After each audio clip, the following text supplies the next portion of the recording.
ششماهی ما با کسی میدونه الان یک طبقه شما را باید سوالای خوب دید شما جواب دید درست؟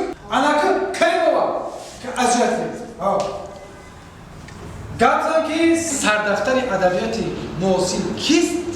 سردفتر ادبیات کلاسیکی سردفتر ادبیات کلاسیک تاجیک ابو عبدالله رودکی سردفتر ادبیات معاصر تاجیک صدرالدین عینی قندان تازه شینه قندان تازه خواب نباید خیلی جا دقیقی تو با پیش اومدی تو توکه فریب کردن نگرده تنی خیلی جو جو مانه خیلی فریب کردن نگرده میفهمی تو گفتم که در تاجیکستان چند میلیون اهالی آدم زندگی میکنن گفتم در تاجیکستان چند میلیون؟ در تاجیکستان 9 میلیون اهالی زندگی میکنن